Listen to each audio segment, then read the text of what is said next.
Welcome everybody to this new lecture of our paper Solid State Physics, and today we will continue our discussion about some simple crystal structures. And in today's lecture, the first point we have to study is about face centered cubic structure.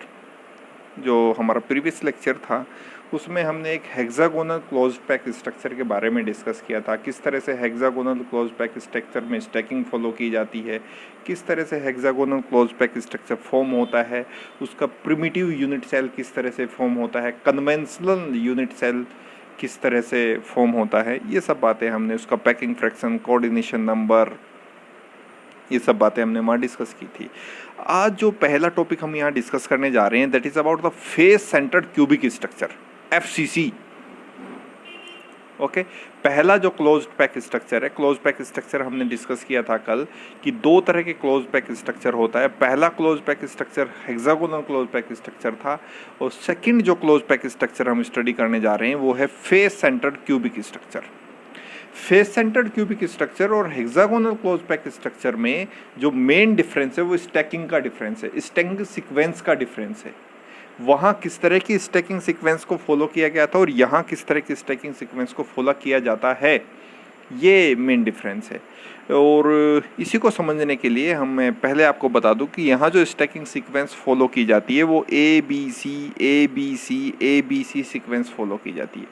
होता क्या है कि ये जो मेरे bright circles हैं, ये जो मेरे ब्राइट सर्कल्स हैं, ये मेरी फर्स्ट लेयर ऑफ एटम्स है, फर्स्ट लेयर ऑफ एटम्स है। जो मान लीजिए इस कागज़ के प्लेन में जो एटम्स मैंने यहाँ इक्वल साइज्ड एटम्स मैंने यहाँ रख दिए हैं, और ये पूरा जो प्लेन ऑफ पेपर है ये फिलअप हो गया है by the equal sized of atoms.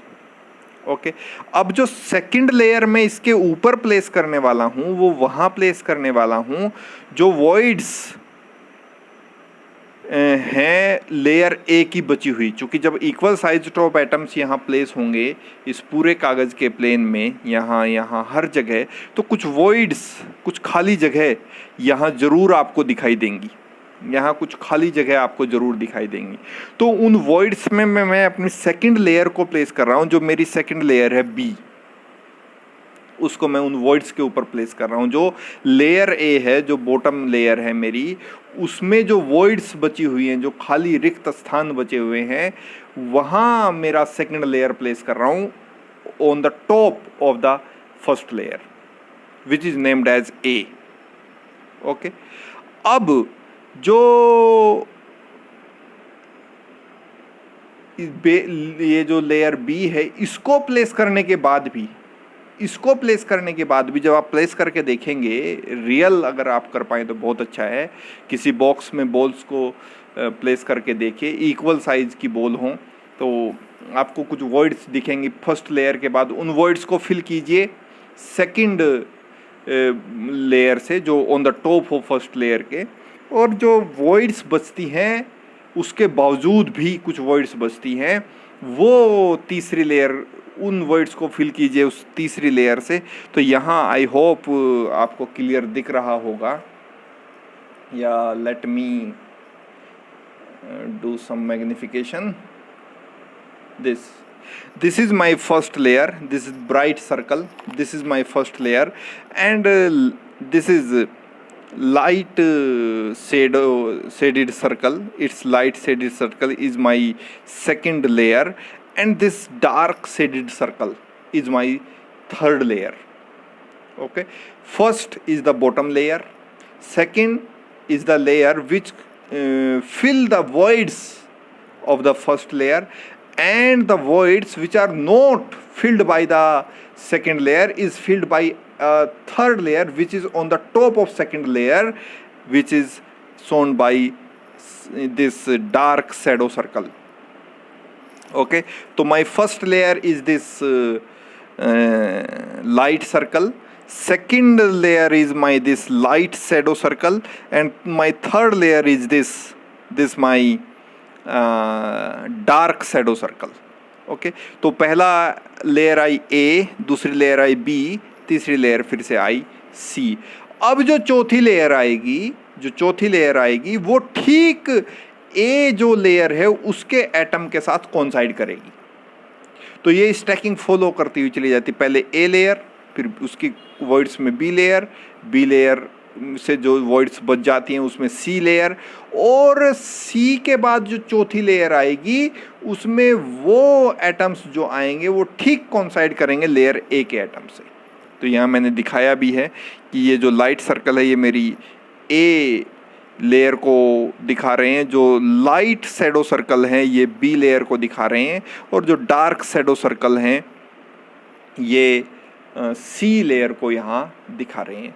तो जो फेस सेंटर्ड क्यूबिक स्ट्रक्चर है, फेस सेंटर्ड क्यूबिक स्ट्रक्चर है वो इस तरह की स्टैकिंग, इस तरह की सीक्वेंस ऑफ स्टैकिंग को फॉलो करता है। यानी एक एटम आता है, फिर दूसरा एटम आता है जो फिल करता है वॉइड्स को बी ए एटम की, और एक तीसरा लेयर आती है एटम की जो फिल करती है उन वॉइड्स को जो बी लेयर के द्वारा नहीं भरी जाती हैं।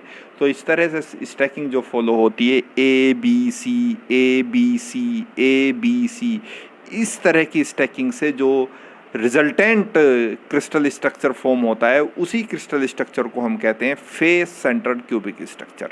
अब इसको आपको जो कन्वेंशनल यूनिट सेल है वो भी आपको दिखा देते हैं। जो कन्वेंशनल यूनिट सेल है फेस सेंटर्ड क्यूबिक स्ट्रक्चर का वो ये है।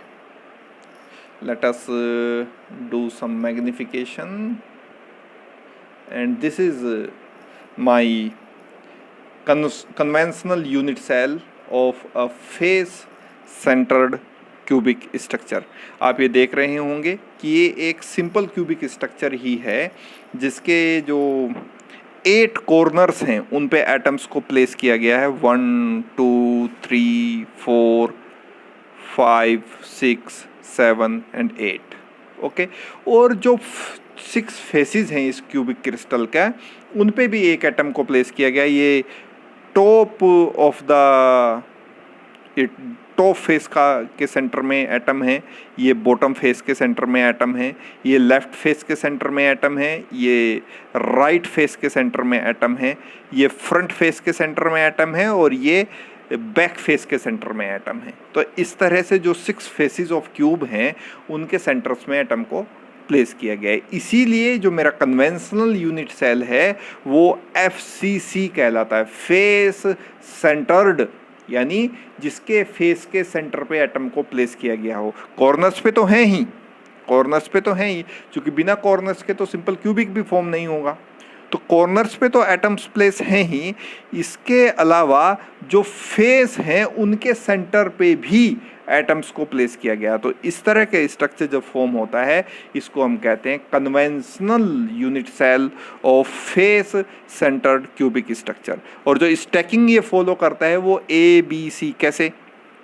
ये एटम A है, ये एटम A है। ओके, इसकी जो वॉइड्स बचती हैं ये एटम B फिल करता है, और जो B फिल नहीं कर पाता उन एटम्स को, उन वॉइड्स को फिल करता है ये एटम C।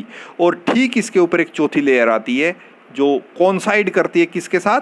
एटम जो लेयर A है उसके एटम के साथ। ये देखिए, ये जो एटम है, ये जो एटम है ये ठीक इसके साथ कोइंसाइड करे। तो ये फर्स्ट लेयर हुई, इसकी वॉइड को फिल किया सेकंड लेयर ने, बी जिसे हमें कहा, और जो वॉइड्स फिल नहीं कर पाई बी लेयर उनको फिल किया गया एक तीसरी लेयर सी के द्वारा। और ये जो चौथी लेयर आई है ए, ये ठीक कोइंसाइड करती है लेयर ए के एटम के साथ। ये देखिए, लेयर ए के एटम के साथ ये ठीक कोइंसाइड करती है। ना तो ए सी के साथ कोइंसाइड करता, ना ए बी के साथ कोइंसाइड करता। और ये आप इस जो हमने स्टैकिंग स्ट्रक्चर यहाँ जो ये बनाया है, यहाँ भी आप देख सकते हैं कि जो ए है वो ये ए है, ये बी के साथ मैच नहीं कर रहा है। यहाँ भी आप इस स्टैकिंग को, यहाँ जो ये जो एटम है ये मेरा ए है, ए एटम, ये लाइट शैडो एटम बी है, और ये जो तीसरा है ये सी है। तो A is not coincide with B and B is not coincide with C. Okay, A, this is my light circle, this is light shadow circle, this is dark shadow circle, this is my layer A, this is my layer B, this is my layer C. Okay लेकिन जो चौथी layer आएगी वो ठीक इस atom के ऊपर आएगी यहाँ, और ये आप इस कन्वेंशनल यूनिट सेल में भी देख सकते हैं। इस कन्वेंशनल यूनिट सेल में भी आप इस बात को सिग्निफाइज कर सकते हैं कि जो लेयर है A वो B के साथ कोइंसाइड नहीं करती, वो C के साथ कोइंसाइड नहीं करती, ना B C के साथ कोइंसाइड करता है, लेकिन जो चौथी लेयर आती है एटम की वो दोनों एक दूसरे के साथ कोइंसाइड करती हैं। So this is the conventional unit cell of FCC, that is face centered cubic structure, which follows this sequence, this stacking sequence ABC, ABC, ABC and so on. Okay, अब हम number of effective number of atoms पर unit cell की बात कर लेते हैं। चूंकि ये मेरा क्यूबिक स्ट्रक्चर है तो मेरा फॉर्मूला यही रहेगा।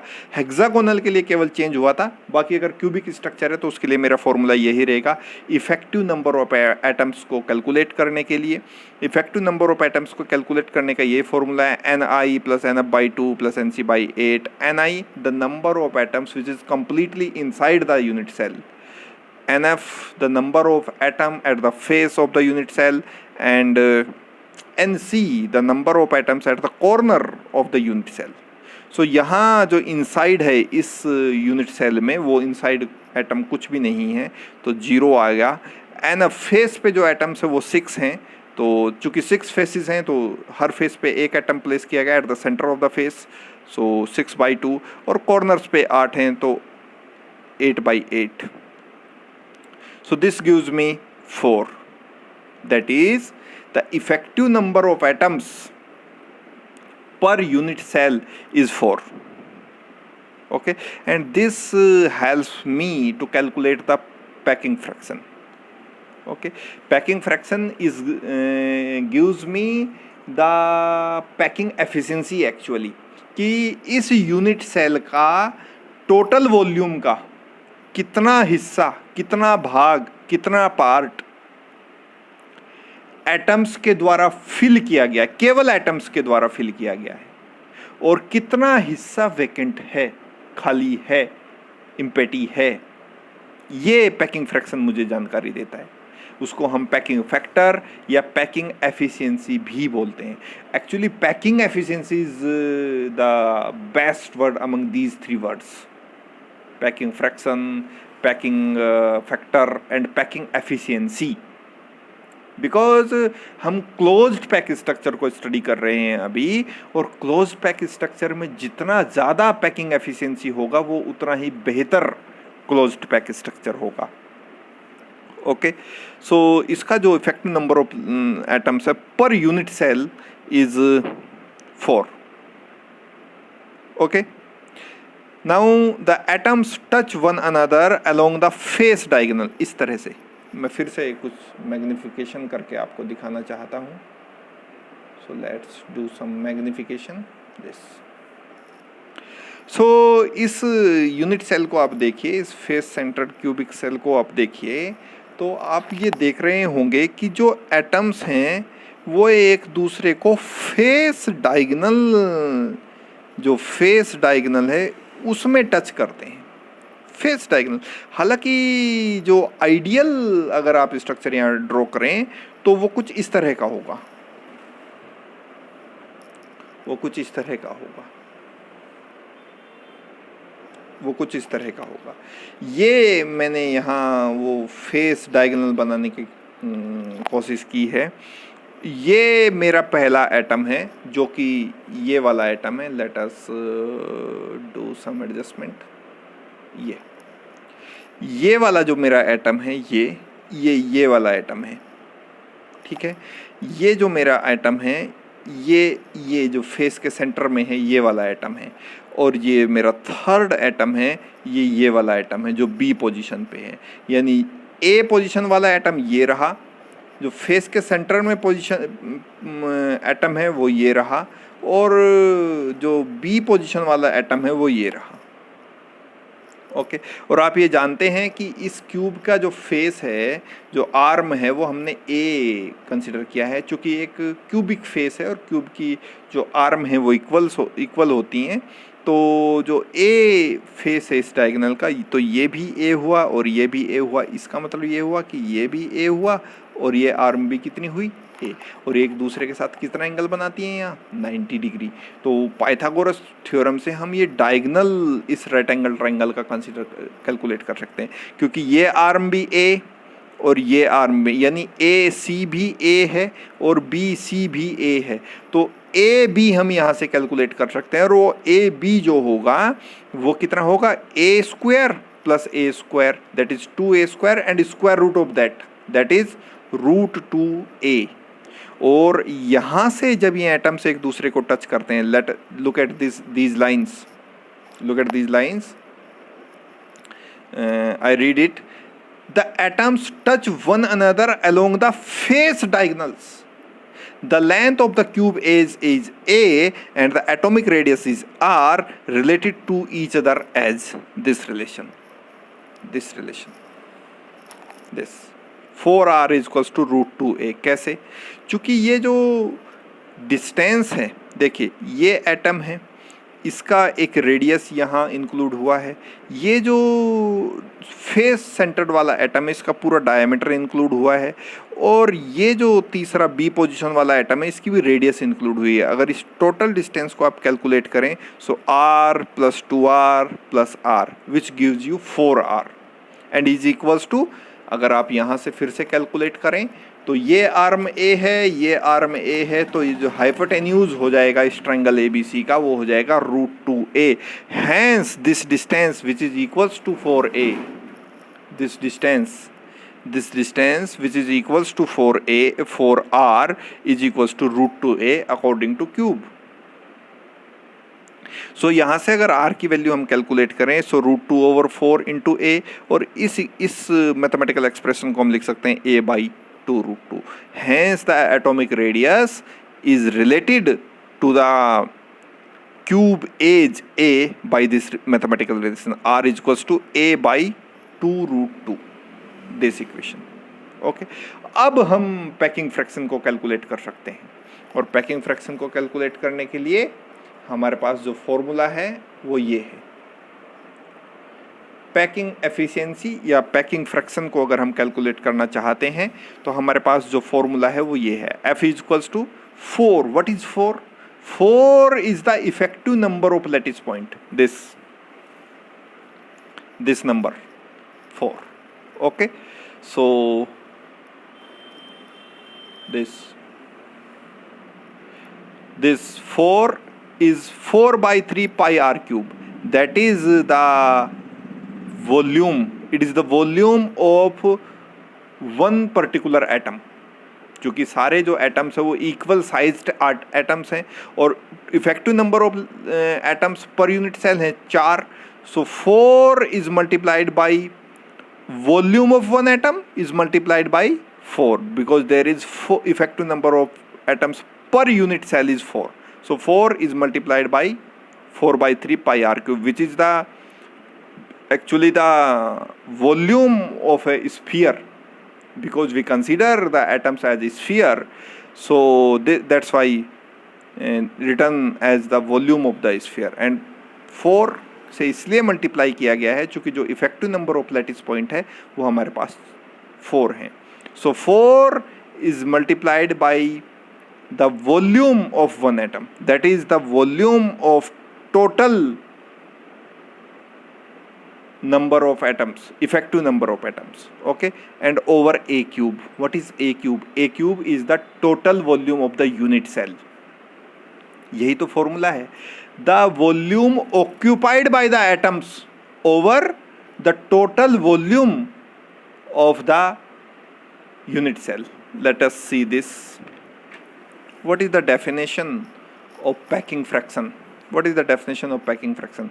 The packing fraction F is defined as the ratio of the volume occupied by the atoms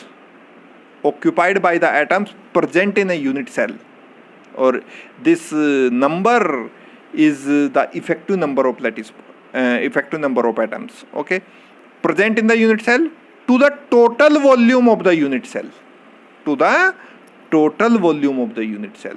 तो यहाँ जो total volume है unit cell का वो a क्यूब है, चूँकि हमारा जो यूनिट सेल है वो सिंपल क्यूबिक यूनिट सेल है, हालांकि वो एक फेस सेंटर्ड क्यूबिक सेल है लेकिन है क्यूब ही, तो जो क्यूब का वॉल्यूम है वो a है।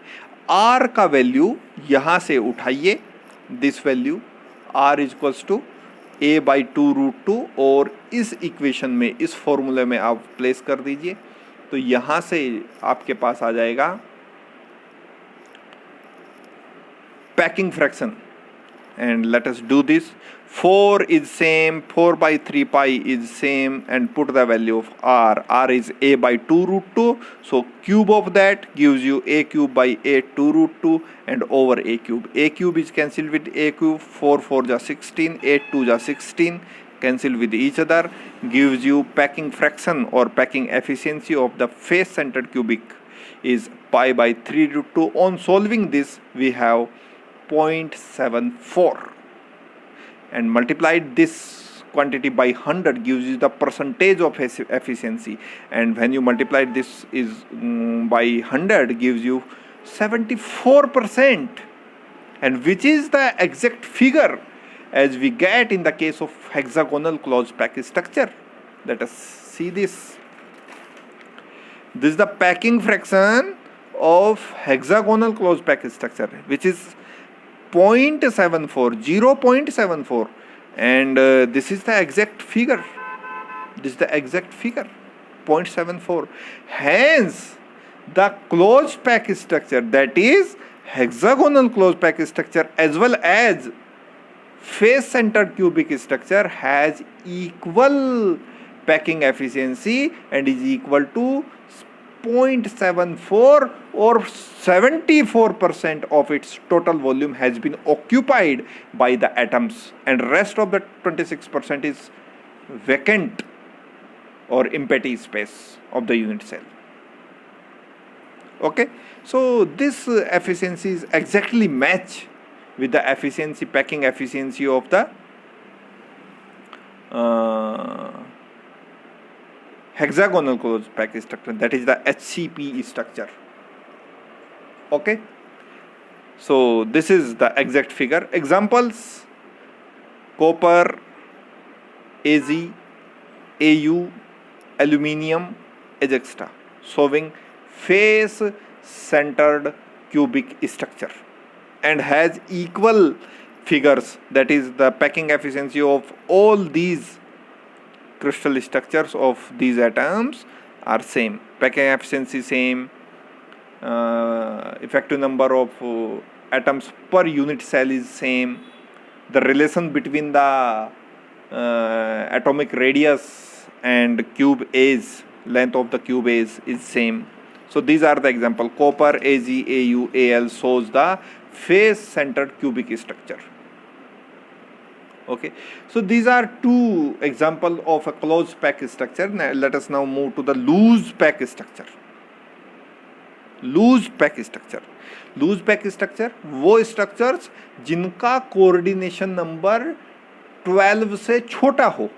कोऑर्डिनेशन नंबर के बारे में डेफिनेशन आपको बताई गई थी कि number of nearest neighbours, number of nearest neighbour, कोई भी एक एटम देखिए उसके नियरेस्ट नेबर को काउंट कीजिए, अगर वो 12 से कम आता है तो वो जो स्ट्रक्चर कहलाता है वो लूज पैक स्ट्रक्चर कहलाता है। या दूसरी डेफिनेशन आप ये दे सकते हैं कि जिन स्ट्रक्चर का पैकिंग एफिशिएंसी या पैकिंग फ्रैक्शन 0.74 या पैकिंग एफिशिएंसी 74% से कम है, ऐसे क्रिस्टल स्ट्रक्चर्स को हम लूज पैक्ड क्रिस्टल स्ट्रक्चर्स कहते हैं, लूज पैक्ड क्रिस्टल स्ट्रक्चर्स कहते हैं।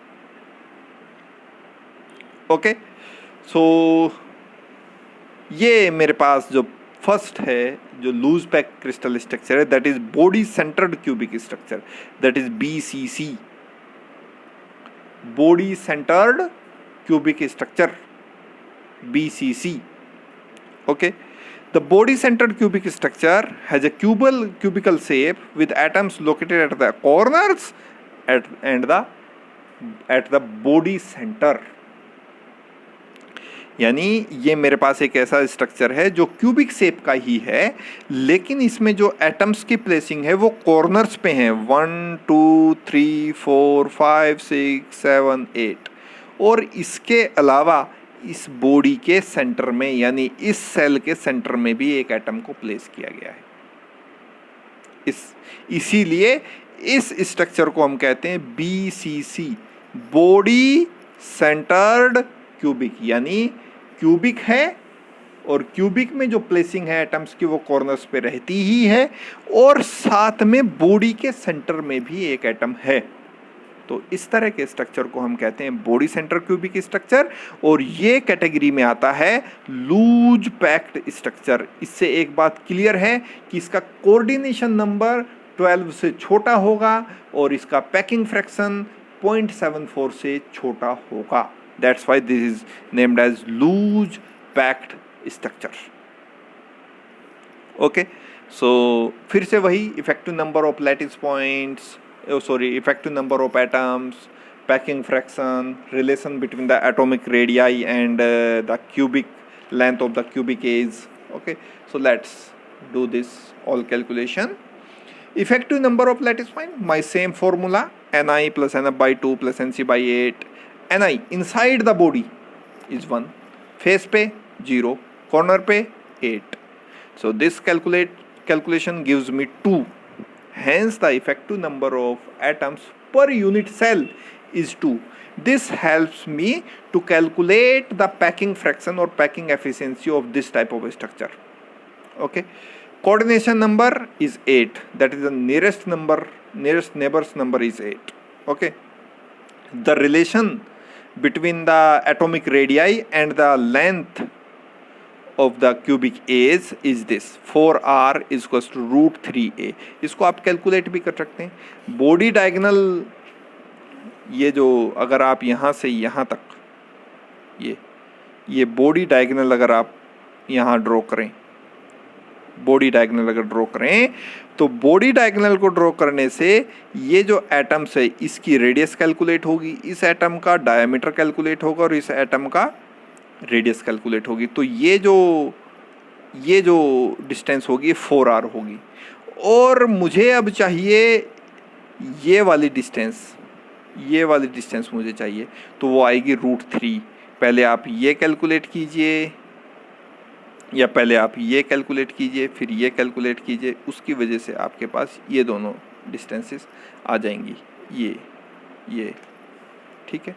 सो जो रिलेशन है फॉर, ये बात आपको समझ आई होगी आई होप, कि मैं बॉडी डायगोनल की बात कर रहा हूँ। ये एटम्स जो एक दूसरे को टच करेंगे, यहाँ चूँकि ये स्ट्रक्चर फेस सेंटर्ड था तो आप किसी भी फेस के डायगोनल को, ज़रूरी नहीं है यहीं, तो आप इस फेस के सेंटर को स्टडी कर रहे थे तो ये एक दूसरे के साथ इस तरह से मैच करते हैं, that's why this distance is 4r। Same phenomena यहाँ है। आप बॉडी डायगोनल को ड्रॉ कीजिए यहाँ से यहाँ तक, तो इसका रेडियस आएगा इस एटम का, इसका डायमीटर आएगा एटम का, और इसकी रेडियस आएगी। सो r + 2r + r, that gives you 4r, and here is 4r. Here is 4r and is equals to √3a, can be calculated by the cubic crystal geometry. Okay, so r की यहाँ से value calculate करेंगे तो √3/4a. Okay, √3/4a हमारे पास r की value calculate हुई। तो अब मैं यहाँ से पैकिंग एफिशिएंसी या पैकिंग फ्रैक्शन इसका कैलकुलेट कर सकता हूँ। कैसे कैलकुलेट करेंगे?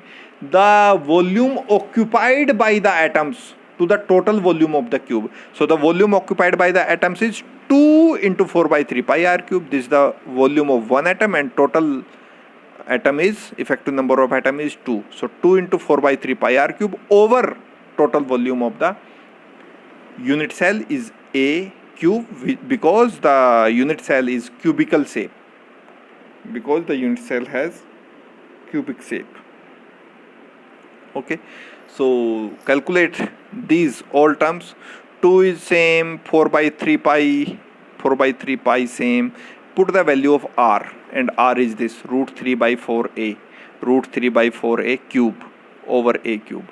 So 8 pi, 4 to the 8, pi by 3, and on the cube of this quantity, the cube of this quantity gives me 3√3a cube, 3√3a cube over 64, and over a cube. A cube is cancelled with a cube, 3 is cancelled with 3, 8, 8 ja 16. That's why we have packing fraction of f equals to √3 pi by 8, which gives me 0.68, 0.68, which is the less than the packing fraction of closed pack structure, which is equals to 0.74. Hence the total volume occupied by the atoms in the unit cell is 68% only of the total volume of the cell. कुछ examples हैं जो body centre cubic को show करते हैं. Sodium है, potassium है, molybdenum है. ये एग्जाम्पल्स हैं जो बॉडी सेंटर्ड क्यूबिक को शो करते हैं या बॉडी सेंटर्ड क्यूबिक स्ट्रक्चर रखते हैं. These are the examples. Okay, now moving to the next, and next loose pack structure is simple cubic structure. Simple cubic structure. Okay, so simple cubic structure क्या है? जिस structure में जो atoms की position हो वो केवल कॉर्नर्स पे हो, ना कोई फेस पे एटम हो, ना ही कोई बॉडी के सेंटर पे एटम हो. तो इस तरह के स्ट्रक्चर को हम सिंपल क्यूबिक स्ट्रक्चर SCC कहते हैं. Simple cubic crystal structure. Okay, इस तरह से effective number of lattice point calculate करेंगे तो यहाँ से आप कैलकुलेट कर सकते हैं effective number of lattice point. इस फॉर्मूले से आप कैलकुलेट कर सकते हैं. Ni इनसाइड पे 0 है, फेस पे 0 है, कॉर्नर्स पे हैं केवल 8. सो 8/8 gives you 1. That is the effective number of lattice point for a simple cubic crystal structure is 1. Okay, and this helps me to calculate the packing efficiency or packing fraction of simple cubic crystal structure. So this is the relation between the atomic radii and the cube age is A equals to 2R. चूँकि आप ये देखिए कि ये दोनों atom एक दूसरे के कॉन्टेक्ट में कैसे आएंगे, जब ये एटम इस एटम को टच करेगा, और ये यहाँ से यहाँ तक की ये जो डिस्टेंस है ये स्मॉल a है जो क्यूबिक एज लेंथ है, और यहाँ से आएगी इस एटम की रेडियस काउंट होगी और इस एटम की रेडियस भी काउंट होगी. यानी कि जो रिलेशन आएगा एटॉमिक रेडियस और cubic length edge, cubic edge के बीच में वो आएगा A इक्वल्स टू 2R. वो एटम्स एक दूसरे के साथ इस तरह से टच करेंगे. ये पहले वाला एटम है, ये दूसरे वाला एटम है. इस तरह से आप, ये पहले वाला एटम है, ये दूसरे वाला एटम है, या आप इस वाले एटम को इससे कंपेयर कर सकते हैं, इस वाले एटम को इससे कर सकते हैं, इस वाले एटम को इससे कर सकते हैं. तो ये दोनों एक दूसरे को टच करेंगे तो जो डिस्टेंस काउंट होगी वो कुछ इस तरह से होगी. इसका भी रेडियस काउंट होगा और इसका भी रेडियस काउंट होगा. यानी यहाँ से यहाँ तक की ये डिस्टेंस हो गई 2R और ये इक्वल है A के. Hence A is equals to 2R. और यहाँ से R की वैल्यू अगर आप कैलकुलेट करें that is equals to A/2. That is equals to A/2. This is the relation between the atomic radius and the cubic edge. Okay, this. तो coordination number, अब हम, आपको पता है कि इसका कोऑर्डिनेशन नंबर 6 है, यानी नियरेस्ट नेबर्स का जो नंबर है वो 6 है. अब आप यहाँ से पैकिंग फ्रैक्शन कैलकुलेट कर सकते हैं. पैकिंग फ्रैक्शन का फॉर्मूला क्या होगा? The volume occupied by the atoms to the total volume of the cell. So effective number of lattice, effective number of atoms per unit cell हमने अभी calculate किया था 1 है. that is the volume of one atom